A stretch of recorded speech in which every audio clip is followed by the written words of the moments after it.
Conselho de Desenvolvimento Econômico, Social e Sustentável, o Conselhão, promoveu hoje a terceira reunião dessa mesma reunião, desse colegiado. João Pedro Mello acompanhou, o presidente Lula participou e disse o quê, hein, João Pedro? Boa tarde.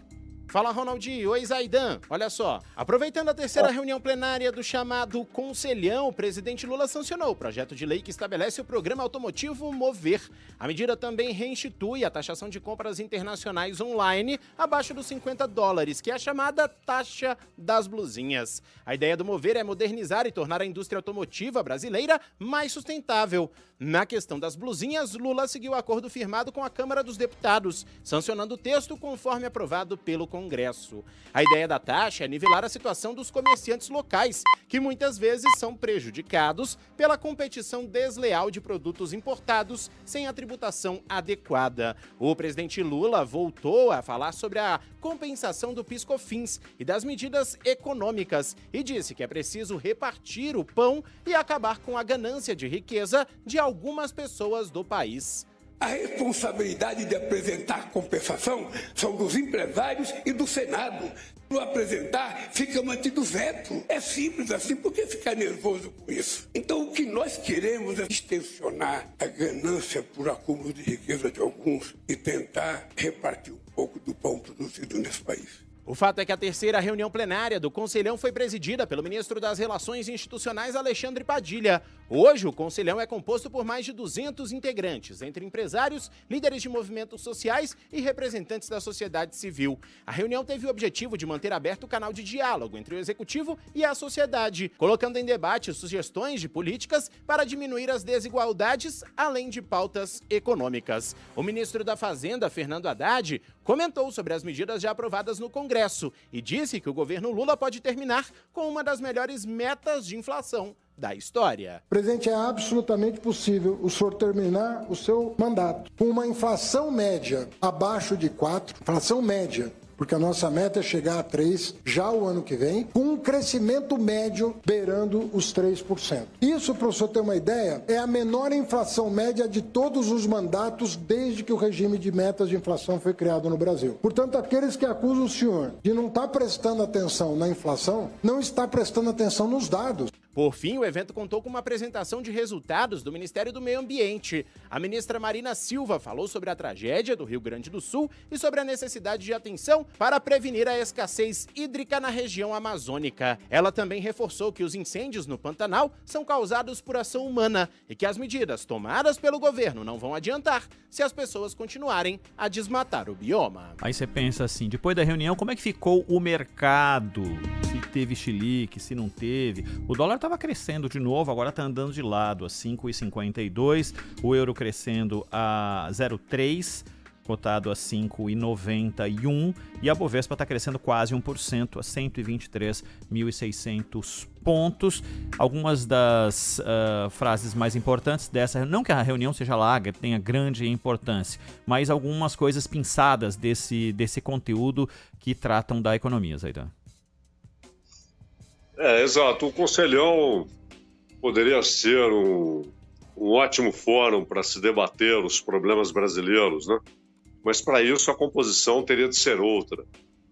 Em vez de ficar buscando quem tem uma audiência tremenda em redes sociais, etc., o governo deveria ouvir quem tem ideias, profundidade, estudos, né?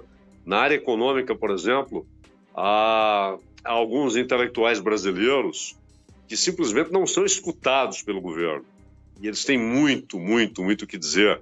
Também na área de política agrária, na área de política industrial. Há muita gente que entende os problemas, estuda os problemas profundamente, tem ideias formidáveis e que não passa nem na porta, né? Ali, basicamente, é uma maneira de fazer um agrado para que a pessoa se sinta importante, faz parte do conselhão, então se transforma num aliado. Isso tudo é muito pequeno, muito mesquinho, né? Esse Mover, ele tem algumas coisas muito atrasadas, né, em relação às novas guerras que ocorrem no mercado de carros elétricos e do material indispensável, como o lítio, né? E, inclusive, basicamente a indústria nacional, Ronald, vejo até um material que você compartilhou comigo aí, a indústria nacional quer proteção específica nessa área em relação aos produtos chineses, né? Quer proteção, quer 35% de taxação contra o que eles chamam de invasão dos elétricos chineses.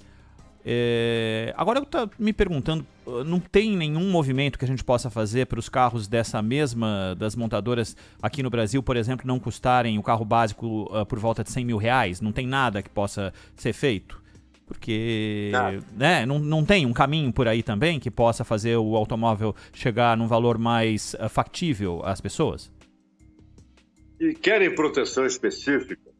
Então, vamos analisar todas as condições. Porque o governo tem que tomar decisões que sejam boas para a maioria da sociedade e para o país, e para a economia do país, já que estamos falando de proteção tarifária.